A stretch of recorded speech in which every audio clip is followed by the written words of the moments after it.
Essa tarde. Graça e paz, irmãos, amém? Abra a palavra de Deus, meu irmão, minha irmã, querido e querida, na segunda epístola do apóstolo Paulo aos Tessalonicenses, capítulo 1, de 3 a 12. 2 Tessalonicenses, capítulo 1, de 3 a 12. Um recadinho rápido para os jovens que aqui estão, e adolescentes, pais de adolescentes e de jovens. As inscrições para o nosso retiro chamado Change, significa mudança, transformação, já estão abertas ali na secretaria da igreja, com a nossa querida Beth. Pode diminuir um pouco, está muito alto som. Isso. Ali com a Beth você pode fazer as inscrições, tá bom?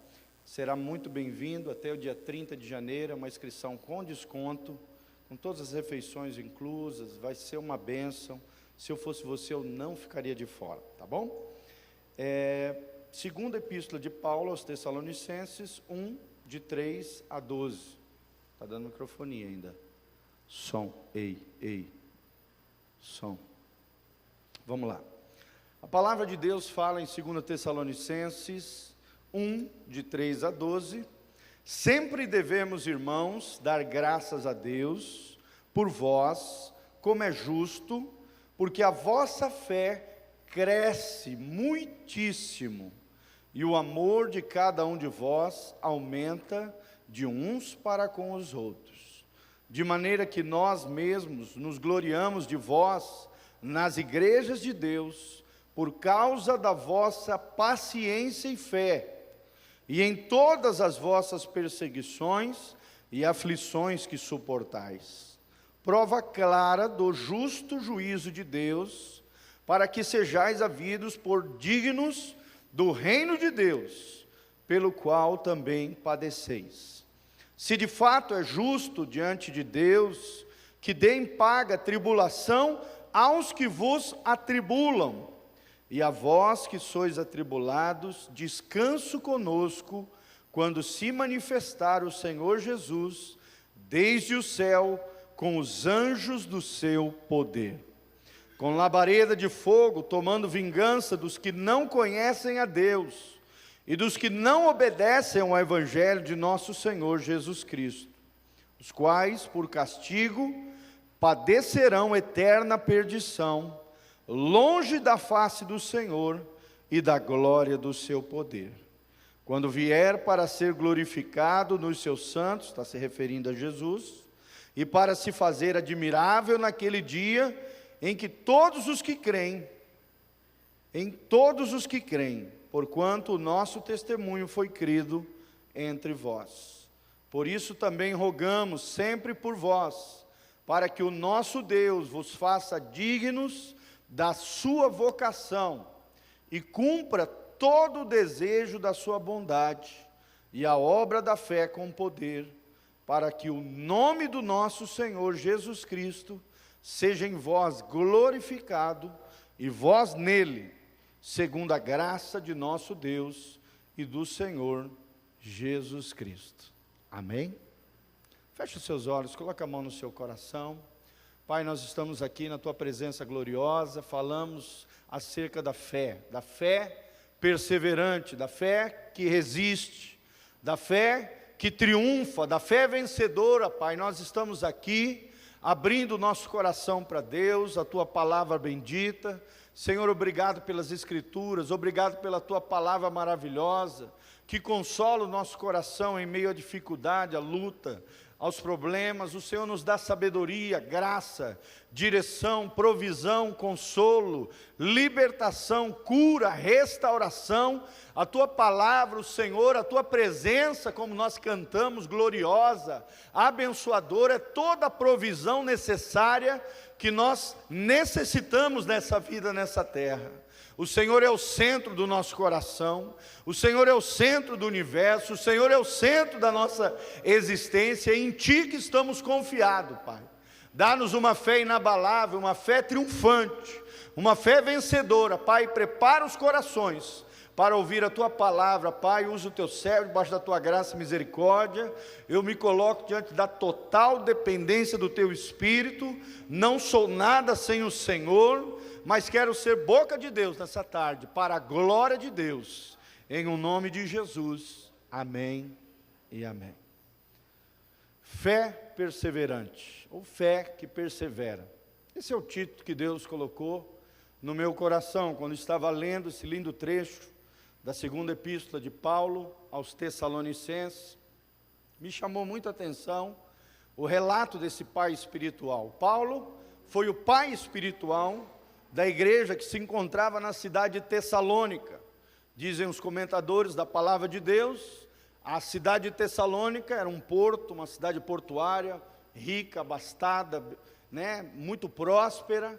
Foi a segunda cidade depois de Filipos, da qual a carta aos Filipenses, na segunda viagem de Paulo, onde Paulo iniciou ali um ministério, uma igreja, cresceu e floresceu na cidade de Tessalônica. E por isso, carta aos Tessalonicenses, aos habitantes, aos irmãos que estavam na cidade de Tessalônica, uma cidade considerada da Europa, segundo dizem os especialistas, é a segunda cidade europeia dessa segunda viagem missionária de Paulo. E Paulo ali iniciou seu ministério dentro das sinagogas. Paulo sempre fazia isso. Quando ele chegava numa cidade, primeiro ele ia aos judeus, pregava o evangelho do reino, o evangelho de Jesus Cristo, o evangelho do Messias tão esperado aos judeus. E ali em Tessalônica não foi diferente, iniciou seu ministério, a sua obra, a obra de Deus naquela cidade, na sinagoga. E dizem os eruditos, especialistas, e também o relato do livro de Atos, que muitos e muitos, dezenas de irmãos se converteram através da pregação, ao ponto da sinagoga, que era o lugar, o auditório, onde os judeus se reuniam e se reúnem até hoje, espalhados ao redor do mundo todo, ficou vazio, com pouquíssimas pessoas, porque a maioria deles se agregaram ao apóstolo Paulo, e iniciaram ali uma linda igreja, a igreja dos Tessalonicenses. Amém? Dizem eles, os comentadores, que várias pessoas ricas, abastadas, pessoas simples, gentílicas, judeus e também gentios, aqueles que não são judeus, foram agregados através da pregação de Paulo. E Deus fez algo muito lindo nessa cidade, nesta igreja. E nós vemos nitidamente aqui o coração do apóstolo Paulo, relatando a fé desses amados irmãos. Será que eu e você temos a mesma fé dos irmãos de Tessalônica? Será que nós temos uma fé vigorosa, uma fé inabalável, como diz no livro de Efésios? Será que nós temos uma fé perseverante, uma fé resistente, como esses irmãos tinham? E é isso que o Senhor quer nos ensinar nessa tarde, amém? A termos uma fé inabalável, uma fé persistente, uma fé perseverante diante do nosso Deus. Mas quais são as características dessa igreja impactante, desses irmãos amados, dessas pessoas preciosas? Dizem os especialistas que depois Paulo ficou poucas semanas ali, iniciou aquele trabalho, deixou Timóteo ali, e teve que ir para outro lugar, iniciar uma outra igreja no outro lugar. Teve que sair meio que fugido, porque aqueles poucos que restaram, na sinagoga, levantaram, fizeram um levante junto às autoridades locais, dizendo que aqueles novos cristãos que surgiam, os judeus que estavam abandonando a fé judaica e se agregando ao cristianismo, estavam fazendo um alvoroço contra o imperador, contra Roma, e ali houve uma perseguição, um dos homens que acomodou o apóstolo Paulo foi levado preso, segundo o relato do livro de Atos, e ali então Paulo teve que sair correndo diante daquela situação, e deixou aqueles irmãos mais consolidados em Deus, e depois retornou àquela cidade, e ouviu relatos maravilhosos dos seus filhos na fé, que ele deixou naquele lugar, para consolidar aqueles amados irmãos, amém? Quais são as características desses homens preciosos, dessas mulheres valiosas, desse povo de Deus? Primeira característica nós vemos aqui no versículo 3, a Bíblia diz que eles tinham uma fé crescente. Fala comigo, fé crescente. A Bíblia diz em Romanos 12, versículo 3, que Deus tem repartido a cada um de nós uma medida de fé. Mas nós cremos, esse texto é muito claro, fala que esses irmãos, além de receberem essa fé salvadora, essa fé repartida da parte de Deus, eles não estagnaram na fé, eles cresceram muitíssimo. Cresceram muitíssimo. Olha o que diz Romanos 12:3. Por isso, pela graça que me foi dada, diz o apóstolo Paulo aos irmãos que estavam em Roma, digo a todos vocês: ninguém tenha de si mesmo um conceito mais elevado do que deve ter, mas ao contrário, tenha um conceito equilibrado, de acordo com a medida da fé que Deus lhe concedeu. Vira para o irmão que está do seu lado e fala assim: Deus te deu uma medida de fé, mas você precisa crescer no Senhor. Amém? Então assim, toda vez que nós somos salvos, nascemos de novo, recebemos uma medida de fé, cada um de nós, mas de fé em fé, de glória em glória, podemos crescer no Senhor. Amém? Esses irmãos, é nítido que eles cresceram, e é isso que a Bíblia relata aqui, porque a vossa fé, no versículo 3, ali no meio, cresce muitíssimo, diz o apóstolo Paulo. Pode projetar aí, 2 Tessalonicenses 1, versículo 3. Então, a primeira marca desses homens preciosos está ali, ó, porque a fé que vocês têm cresce cada vez mais. Irmão e irmã, você pode crescer na sua fé. É claro que mais importante do que crescer na fé é ter fé, como nós temos aprendido com o pastor Volteni, e a fé do tipo de Deus. Porque se tivermos a fé bíblica, a fé do tipo de Deus, diremos a este monte: sai do teu lugar, né, e lança-te ao mar, e assim será conforme nós dizemos, conforme nós falarmos com fé diante do Senhor. Amém? Mas quanto mais, amados, nós ouvimos e obedecemos a palavra de Deus, como diz Paulo, né, a fé vem pelo ouvir, e ouvir a palavra de Deus. Quanto mais você ouvir a palavra de Deus, frequentar os cultos, buscar o Senhor, participar das programações da igreja, ler a palavra de Deus todos os dias, se possível for lendo em voz alta, essa palavra vai entrando pelos teus ouvidos, descendo ao teu coração e enchendo o teu coração de fé que cresce de glória em glória diante do Senhor. Amém? É como os relacionamentos humanos. Quando você conhece alguém, né, você vai conhecendo cada vez mais aquela pessoa, e a pessoa vai adquirindo ou não confiança com relação a você. Sim ou não? Você conhece a pessoa, você vai amando a pessoa, aquela pessoa tem credibilidade, autenticidade, é íntegra, você vai aumentando a confiança com relação àquela pessoa. A mesma coisa no nosso relacionamento com Deus. Só que a diferença entre Deus e as pessoas é que as pessoas são falhas, e às vezes erram, mas o nosso Deus é bom, o tempo todo é bom, e é perfeito. Amém? Se existe alguém que é digno de credibilidade, e você pode confiar nele e na sua palavra, irmão, é o nosso Deus. Então, quanto mais nós tivermos intimidade com Deus, quanto mais conhecemos o nosso Deus, quanto mais ouvirmos a sua palavra, obedecermos a sua palavra, colocarmos em prática a palavra de Deus, que é viva e eficaz, automaticamente essa confiança vai se ampliando, e você vai experimentando novas dimensões do sobrenatural de Deus, da vida de milagres, do poder de Deus derramado sobre a sua vida. Sim ou não? É claro que sim. Por isso que às vezes uns experimentam mais de Deus do que os outros, porque umas pessoas confiam mais em Deus do que os outros, por desenvolverem em Deus uma vida interior, uma vida de comunhão com o Espírito Santo, elas vão crescendo, florescendo de glória em glória, de fé em fé, vão adquirindo essa característica da igreja de Tessalônica, uma fé que crescia muitíssimo. Não é muito, é muitíssimo. Amém? E Paulo reconhece essa característica dessa igreja preciosa. Segunda marca dessa igreja preciosa era um amor crescente também. Está ali no final do versículo 3, pode deixar projetado. E o amor de cada um de vós aumenta de uns para com os outros. Olha que lindo. Primeiro é uma fé crescente. Segundo, uma fé que entra em ação. Como diz 1 João, esses tempos eu preguei sobre isso, não amemos de palavra nem de língua, mas de fato e de verdade.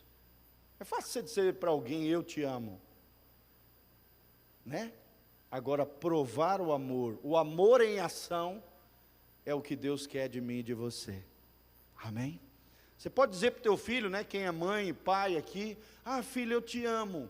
Mas na hora que teu filho precisar de alguma coisa, de um consolo, um carinho, um afeto, uma provisão, um cuidado, se você for falho, irmão, essa fé, esse amor declarado não entrou em ação.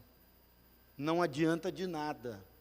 Mas os irmãos em Tessalônicas, o povo de Deus, tem essa marca, e eu e você precisamos ter essa marca, a marca do amor altruísta, do amor que se entrega, do amor sacrificial.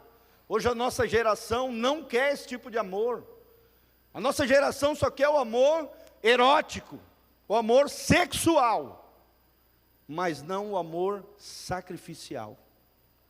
O amor que se doa, o amor que se entrega, o amor que renuncia, o amor que, serve o outro, que se preocupa com o outro, que se sensibiliza, que apoia o outro, que dá afeto, não apenas quer receber afeto.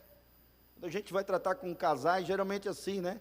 Cada um entra no casamento querendo ser feliz, e não entendendo que o objetivo do casamento é fazer o outro feliz, porque quando você faz o outro feliz, automaticamente você será feliz, porque você semeia felicidade, você colhe felicidade. Se você semear amor, você vai colher amor. Tudo que você faz com amor, prospera. Fala comigo, tudo aquilo que eu faço com amor, prospera.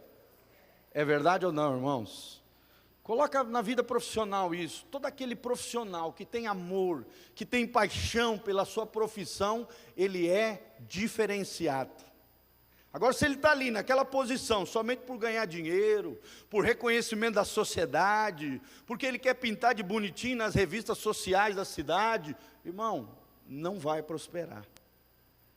Mas se ele tem amor, tudo que você faz com amor, prospera. Será que você tem feito tudo com amor, querido? Será que você tem amado uns aos outros mais e mais? Será que o amor que você tem pelas pessoas, pela sua família, pelos seus colegas de trabalho, pelas pessoas que estão ao seu redor, pelo seu vizinho, tem se ampliado dia a dia? Será que você tem tido uma fé autêntica, uma verdadeira espiritualidade, cuja expressão é o amor uns aos outros? Querido, não existe marca maior de Jesus na nossa vida do que o amor. Um amor altruísta, um amor sacrificial, um amor com generosidade, apoio, afeto, sensibilidade e amizade.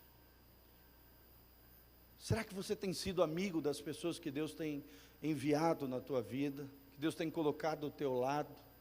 Você tem dado um ombro para chorar, você tem ouvido aquelas pessoas, ou você não quer nem ouvir, deixa para lá, você já tem os teus problemas. Irmãos, a igreja em Tessalônica era diferenciada, e por isso ela atraía as pessoas para dentro dela, por causa do amor do apóstolo Paulo, por causa do amor de Tito e de Timóteo, que estavam servindo ali, filhos na fé, servindo o seu pai espiritual, e os irmãos naquela localidade.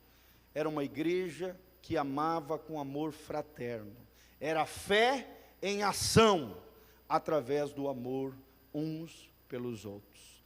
Terceira característica impactante dessa igreja, é que os irmãos suportavam aflições e perseguições. Suportavam aflições e perseguições. Será que você e eu, nós, igreja dos dias de hoje, temos suportado as aflições da maneira correta, dentro de uma perspectiva eterna? Será que eu e você, quando estamos em dificuldade, em luta, problema, não temos murmurado contra Deus, contra a vida, contra outras pessoas? Será que quando vem a dificuldade, assumimos as nossas responsabilidades? Porque muitas delas, claro que existem fatos que são climáticos, atmosféricos, existem fatores que nós não temos controle, como, por exemplo, as questões econômicas, existem situações que não cabem a nós mudarmos aquele quadro, mas muitas aflições, sofrimentos e dificuldades são dores que nós mesmos colocamos sobre a nossa própria vida. Sim ou não, irmãos? Às vezes uma omissão, né? Você deixa de fazer algo, de repente acontece uma coisa na tua vida, porque você deixou de fazer aquilo que você deveria fazer. Foi omisso, foi falho, não assumiu a sua responsabilidade, com diligência, com amor, com esmero. Mas aqueles irmãos eram diferenciados, eles suportavam as aflições e as perseguições. Desde que a igreja surgiu, houve aflições, perseguições, levantes contra eles, mas Deus os preservou para a glória de Deus, porque eles tinham essas marcas, uma fé que cresce, um amor fraterno, e suportavam com uma perspectiva divina as aflições e perseguições que eles passavam. As tribulações. A palavra tribulação na Bíblia, aprendi isso com o meu querido pastor Valteni. Tribulação vem da palavra original latina tribulum, né? Se eu não me engano é latina, né, pastor? Isso, tribulum, que era uma espécie de peneira do trigo, que separava o trigo da palha. Olha que interessante, gente. Tribulação é Deus usando a peneira dele para chacoalhar as nossas vidas, para ver se eu e você somos trigo para Deus, amém? E o trigo produz o quê? Os pães, que alimentam as pessoas para a glória de Deus. Querido, às vezes aquela aflição, aquele sofrimento, aquela luta, aquela dificuldade, é Deus chacoalhando a tua vida, peneirando a tua vida, tirando a palha, tirando o fútil, tirando aquilo que não tem valor espiritual, tirando talvez aquilo que esteja ataviando, embaraçando, atrapalhando a tua vida, para que sobre apenas na tua vida a essência, aquilo que é eterno, aquilo que é espiritual, aquilo que agrada a Deus, aquilo que é trigo de Deus, para fazer pão de vida, para abençoar outras vidas, através da sua vida, amém? Quem quer ser trigo de Deus, levanta a mão e fala: Senhor, eu quero ser trigo de Deus. Fala: Senhor, tira toda a palha da minha vida. Também essa peneira que separa o trigo da palha, faz separação dentro do povo de Deus, entre aqueles que são trigo de Deus, ou seja, os verdadeiros cristãos, e aqueles que são palhas do mundo, ou joio, com aparência de trigo, mas que na hora do arroxo, na hora da provação, na hora da tribulação, do sofrimento, da dificuldade, abandonam a fé e a Jesus por motivos banais, fúteis. Porque olhou para minha cara, eu não gostei. Porque o pastor falou uma coisa, a obreira disse algo que eu achei que não era legal. Porque a Bíblia diz isso, mas eu acho que não tem nada a ver. É o irmãozinho nada a ver, né? A palavra de Deus é clara, fala na cara dele, mas ele diz: isso era naquele tempo. A Bíblia é um livro antigo. Eu acho, a igreja diz isso, mas eu acho que não tem nada a ver. Irmão, é palha. Na hora que vem a aflição, na hora que vem o sofrimento, na hora que vem os padecimentos, as lutas, as dificuldades, vai esmorecer, não vai permanecer. Mas nós somos diferentes, no nome de Jesus, amém? Você é diferente, eu sou diferente, nós temos que ser diferentes. Diante das lutas, das aflições, dos padecimentos, das batalhas travadas todos os dias no nosso coração, em Jesus, vamos manter a fé vigorante, a fé inabalável, a fé perseverante, a fidelidade até o fim. Lá em Apocalipse diz: aquele que for fiel até o fim, este será salvo. Irmão, não adianta apenas fidelidade no começo. Você tem que ser fiel em todos os lugares, em todo o tempo, e principalmente até o fim. A vida cristã, o pastor Rodrigo sempre fala sobre isso, né? Igual um voo de avião. Você pode estar decolando maravilhosamente na vida cristã, voando em Deus, mas se você não cuidar e fraquejar, se o pouso não for bom da viagem, do voo da sua vida espiritual, irmão, vai ser uma tragédia. Olha o exemplo triste lá da Chapecoense, não foi verdade? Não teve sabedoria, o piloto achou que era o bonzão, orgulhoso, né? Não botou combustível suficiente, não parou antes porque talvez queria economizar, matou dezenas de, né? Enlutou várias e várias famílias por uma irresponsabilidade.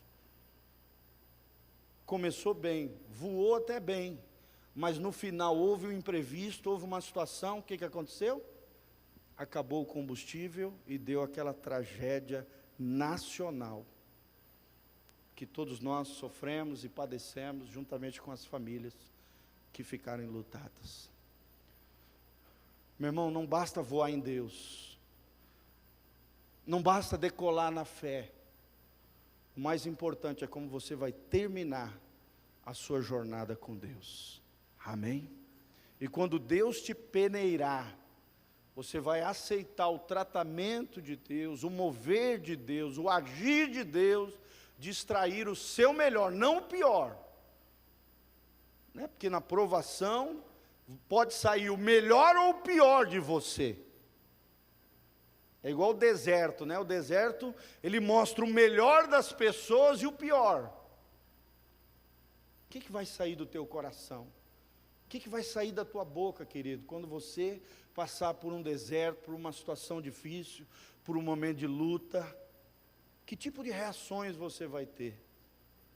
Olha o que a Bíblia continua dizendo. Ele começa a falar, o autor aqui, o apóstolo Paulo, da diferença entre os maus, que aqui no caso, no contexto, são aqueles que são perseguidores do povo de Deus, aqueles que se levantaram contra a igreja em Tessalônica, e depois o que vai acontecer com o povo fiel. Olha o que a Bíblia diz sobre os maus. A Bíblia diz que Deus julgará aqueles que perseguirem o povo de Deus, aqueles que forem maus e levantarem calúnias, né? Perseguirem você, eu, qualquer cristão ao redor do mundo, ao longo da história, Deus será o vingador. A Bíblia diz isso. Eu o retribuirei, a mim pertence a vingança, diz o Senhor. Então, irmão, se alguém se levantar contra você, porque você tem se posicionado do lado de Deus, do lado da fé, do lado da Bíblia, fica tranquilo, você tem um justo juiz, você tem o Senhor Jesus, que vai julgar a tua causa, que vai cuidar de você. A vingança contra aqueles que não conhecem a Deus, contra aqueles que não obedecem a Deus, contra aqueles que perseguem, contra aqueles que são maus, né? Contra aqueles que são ímpios, ou seja, se deixam levar pela maldade, pela impiedade. É claro que todos nós somos pecadores, uma hora ou outra podemos vir a falhar com Deus, mas não fique prostrado, caído, levante-se em Deus, confesse seu pecado, abandone, deixe, se aproprie do perdão e da misericórdia de Deus. Caiu, levanta. Não viva derrotado. A derrota é um estado espiritual, de quedas cíclicas. Se toda hora você fica caindo, você entra num ciclo de derrota. A derrota é um estado espiritual. Deus não te chamou para derrota. Deus não te chamou para o fracasso. Deus te chamou para a vitória no nome de Jesus. Mas graças a Deus que temos a vitória em Cristo Jesus, o nosso Senhor, diz o apóstolo Paulo. Mas o que vai acontecer com os ímpios e os maus? Eterna perdição, diz a palavra de Deus, está ali.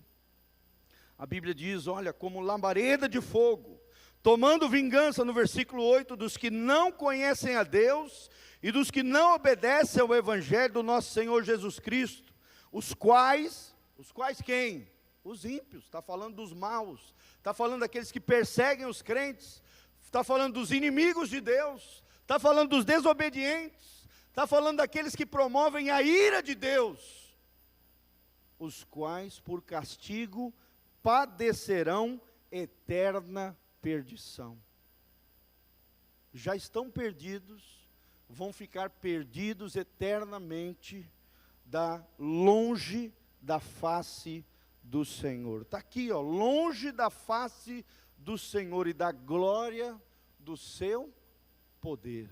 Imagina, gente, uma situação dessa. Por isso que aqueles que vivem longe de Deus na vida terrena, não pensem que no final da vida, a família, os familiares, uma oraçãozinha, uma missa, ou um culto, isso, aquilo, ou que algo que alguém vai fazer, vai modificar o destino eterno, querido. Aquele que vive em vida, longe da face de Deus, pela eternidade, na perdição eterna, também serão banidos da face do Senhor. Vocês estão entendendo, queridos? Mas aquele que busca a face de Deus em vida, na vida terrena, continuarão na bênção, na graça e recebendo a glória e o poder de Jesus. Amém? Então, o tempo de buscar Deus não é, né? Às vezes a gente fala com os jovens falam isso, né? Ah, pastor, hoje eu quero curtir a vida. Ah, pastor, hoje eu quero aproveitar a vida. Esse negócio de ser crente, é ser careta, é chato. Quando eu for mais velho, aí eu vou buscar Deus. E de repente chega a morte, chega a tragédia, chega a desgraça na vida da pessoa, que é a falta da graça de Deus. E aí tem que encarar diante de Deus, porque aos homens está ordenado morrerem apenas uma só vez. E logo após isso vem o juízo. Hebreus 9, 27. Aí vem o juízo diante de Deus, irmãos, e a pessoa viveu o tempo todo longe da presença, da face de Deus. Eu te pergunto, para onde essa pessoa vai? Para o céu? Que é o lugar onde tem o deleite pela presença de Deus gloriosa, o veremos face a face, não haverá choro, nem pranto, nem dor, nem sofrimento, nem nada. Querido, se a vida toda ele fugiu da presença de Deus, você acha que na eternidade vai ser diferente? É claro que não. Deus é coerente. Em Deus não existe incoerência. Se você viveu longe da face do Senhor nesta vida terrena, não pense que na eternidade será diferente. Tudo aquilo que nós fazemos nesta vida vai ecoar na eternidade. A Bíblia diz no Evangelho de Mateus que até a palavra frívola, uma palavra, uma besteira que você falou, né? Uma palavra fútil, nós seremos julgados diante de Deus, irmãos. Olha só, presta atenção. Às vezes você fala, pastor, eu falei aquela besteirinha, mas não tem nada a ver. Eu desonrei meu marido ali, mas eu acho que não vai dar nada. Eu meti a boca na minha esposa e desonrei ela, e não pediu perdão, irmão, não consertou, ainda está diante de Deus. Você vai ter que prestar conta para Deus. Se não restaurou, se não consertou, ainda está diante de Deus, vai ser julgado. Toda palavra frívola, nós vamos ter que prestar conta diante de Deus. Deus não se deixa escarnecer, de Deus não se zomba. Deus não é igual ao ser humano, joga sujeira para debaixo do tapete. Deus não chama pecado de problema como o ser humano fala. Pecado é pecado. Pecado tem que ser encarado e abandonado, tratado, vem consequência. Aquele que vive longe da face do Senhor nessa vida, vai continuar em eterna perdição, logo após sua morte. Banidos da glória e do poder de Deus. Imagina uma situação dessa, que coisa terrível, gente. E por último, para terminarmos, o que vai acontecer ao povo fiel? Quais eram as promessas de Deus para a igreja de Tessalônica? Para esse povo abençoado, que tinha fé crescente, que tinha amor fraterno, que suportava as aflições e perseguições, que passava pelos padecimentos e pelas lutas, mas triunfava e mantinha uma fé resistente, uma fé perseverante. Amados, a esperança é que os santos serão glorificados naquele dia. Amém? Que dia é esse que a Bíblia menciona? Toda a carta de Paulo aos Tessalonicenses, cerca de 40%, dizem os especialistas, os comentadores da Bíblia, fala sobre escatologia, fala sobre a volta de Jesus. Está se referindo naquele dia ao dia do arrebatamento da igreja, ou então da ressurreição dos santos. Porque, claro, esses irmãos de Tessalônica já não estão vivos. Seus espíritos, suas almas já estão diante do Senhor, os espíritos justificados. Conforme diz o livro de Hebreus, já estão diante do Senhor, mas estão ainda incompletos. Estão aguardando a ressurreição dos justos, a ressurreição dos santos, o grande dia glorioso de Jesus. O grande dia onde o povo de Deus será plenamente glorificado, recebendo um novo corpo, um corpo conforme o corpo glorificado do nosso Jesus. Amém? Será que você entende isso? Existe um dia, existe uma promessa, existe esperança para mim e para você, quando passamos por aflições, quando passamos por perseguições, quando estamos diante de padecimentos, quando pessoas se levantam contra nós, quando estamos enfrentando uma batalha, uma luta, existe esperança, é aquele dia, é o dia onde nós vamos ser libertos de tudo isso que nos assola. Por quê? Porque esta igreja de Tessalônica, eu e você, no nome de Jesus, vamos manter fiel o testemunho de Jesus Cristo. Amém? Vamos permanecer fiel em obediência à palavra de Deus. E aí é o que Paulo fala aqui. Aí vocês serão dignos do reino de Deus. Será que você é digno do reino de Deus? Será que eu sou? Será que nós somos? Paulo está dizendo que a igreja em Tessalônica, estes sim eram dignos do reino de Deus, iam passar por situações, por lutas, tribulações, aflições, e muitas delas Paulo está dizendo que até Deus mesmo proporcionou, para que eles se tornassem dignos do reino de Deus. Será que você é digno do reino de Deus, querido? Será que você tem andado em dignidade diante do Senhor? Será que você tem andado com honra, com santidade, com consagração, uma vida piedosa? Será que você é digno da vocação de Deus, como diz aqui no versículo 11, por isso também rogamos sempre por vós, para que o nosso Deus vos faça dignos da sua vocação. Vocação fala de chamado. Deus está te chamando para mais perto dEle. Deus está te chamando para conhecer mais Ele. Deus está te chamando com uma santa vocação. Ser filho de Deus, parecido com Jesus. Ganhar pessoas para Jesus e trazê-las para o reino de Deus. Será que você tem sido digno diante da sua vocação? Será que o nome de Jesus tem sido glorificado através da sua vida, irmão? Sabia que quando você passa por uma luta, uma tribulação, uma dificuldade, e permanece fiel, louvando, adorando, agradecendo a Deus, permanecendo firme e forte no Senhor, nos teus princípios, nos teus valores, na palavra de Deus, o nome de Jesus é glorificado na tua vida. Amém? Quantos vão glorificar o nome de Jesus? Levanta a mão e fala: Senhor, eu quero glorificar o teu nome diante das situações difíceis que eu venho atravessar. Glorifica o nome de Jesus. E aí sim, conforme termina Paulo, Deus cumprirá todo o desejo da sua bondade.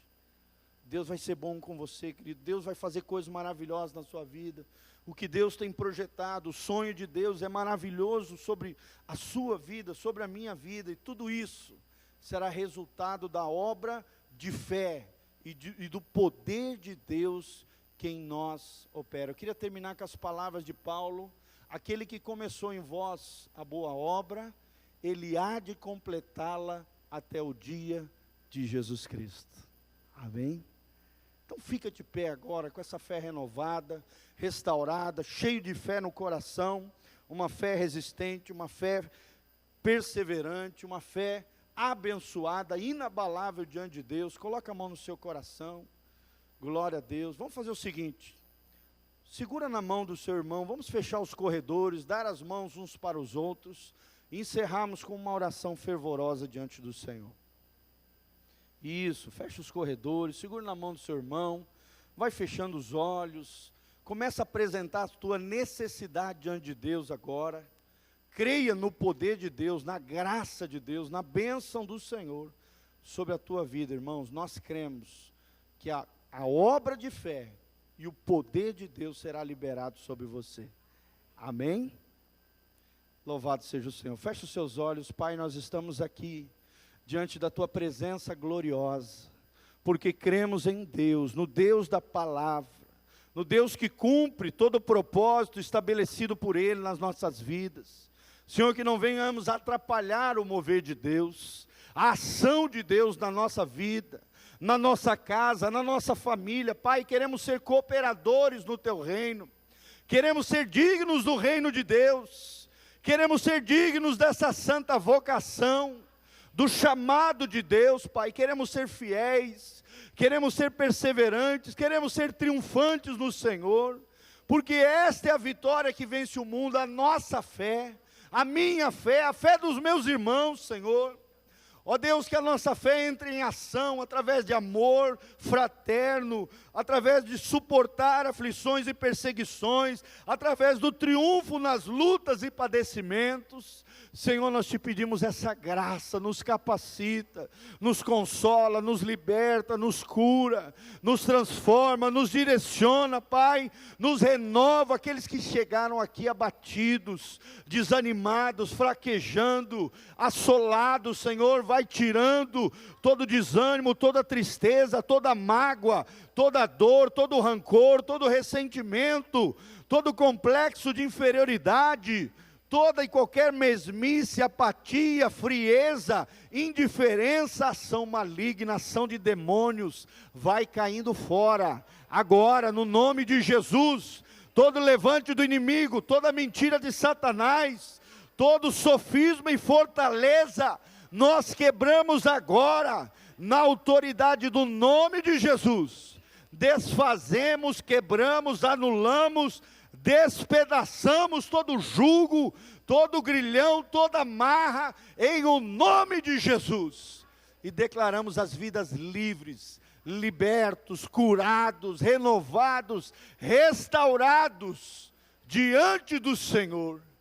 Pai, queremos te honrar, queremos glorificar o nome de Jesus com as nossas vidas, e sermos um povo fiel, como foi a igreja de Tessalônica. Nós queremos ser um povo que vai gerar alegria para o teu coração, e que vai atrair milhares e milhares de pessoas aos teus pés, em o nome de Jesus.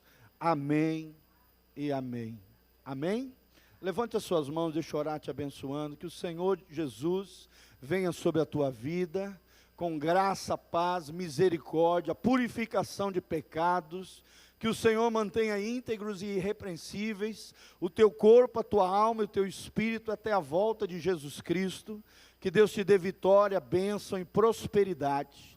Que 2017 seja um ano de muita bênção, vitória, glória de Deus, poder do alto e bênção do Senhor. Que a luz do rosto do Senhor brilhe sobre a tua vida, sobre a tua casa, sobre a tua família, abençoando você, tua casa, tua família, e tudo aquilo que você colocar as mãos, seja abençoado pelo Deus da Bíblia, o Deus da palavra, em o nome de Jesus. Quem recebe, diga amém.